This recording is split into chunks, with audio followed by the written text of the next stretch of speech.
Donc on va voir comment est-ce qu'on utilise le théorème de Thalès dans la résolution d'exercices. Donc prenons le premier cas, celui-ci. Sur la figure ci-contre, la droite CF est parallèle à la droite DE, ce qui veut dire que le côté CF est parallèle au côté DE. Il faut calculer BE, puis EF. Alors j'ai repassé en rouge le grand triangle pour y voir plus clair, et en vert on a ici le petit triangle. Alors on passe à la résolution. Les triangles BCF et DEF sont en situation de Thalès, car CF est parallèle à DE. Donc ça, c'est une condition indispensable qu'il faut écrire pour pouvoir ensuite appliquer le théorème de Thalès. Une petite astuce qui peut aider à la résolution du problème, c'est que, comme on va écrire des rapports, on va commencer par écrire le côté qu'on cherche. Ici, le côté recherché, c'est le côté BE, le côté qui est ici. BE est un côté du grand triangle que j'ai mis en rouge. Donc je vais réécrire BE en rouge. BE. Et BE, je dois le comparer avec un côté du petit triangle, donc le côté correspondant. Si je réduis la taille de BE, je tombe sur BF. Donc ici, c'est BF. Ensuite, je vais prendre un deuxième côté du grand triangle, donc BD. BD, je dois le comparer à un petit côté du petit triangle, donc si je réduis le côté BD, je vais donc arriver à BC. Et enfin, DE est le troisième côté du grand triangle. Et donc si je réduis la taille de DE, le point D va arriver au point C et le point E va arriver au point F. Donc je compare ce grand côté au côté CF. Donc là, je viens d'écrire la relation de Thalès sous la forme de trois rapports, puisqu'il y a trois côtés. Il y a égalité des rapports, puisqu'on sait, d'après la définition qui est au-dessus, que comme les deux triangles sont des triangles semblables, donc ils ont des angles égaux, puisqu'ils ont des angles égaux, on a vu en comparant les triangles dans l'activité qu'ils ont donc deux côtés ici qui sont parallèles, les autres sont confondus. Et donc les longueurs de leurs côtés sont proportionnelles. Qui dit proportionnalité dit rapports égaux. Allons-y pour maintenant mettre les valeurs dans ces rapports.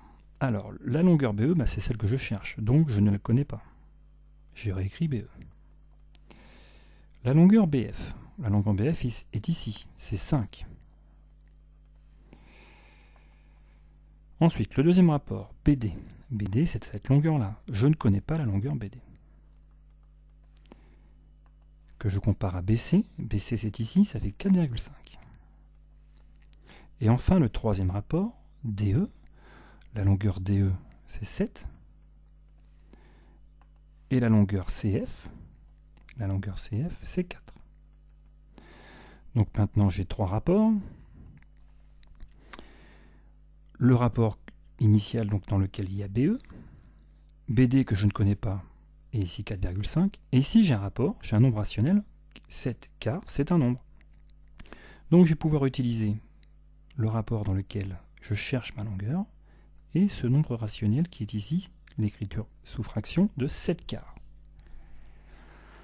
Comme les rapports sont égaux, je sais que je peux écrire le produit en croix, qui va donc être BE fois 4 égale 5 fois 7.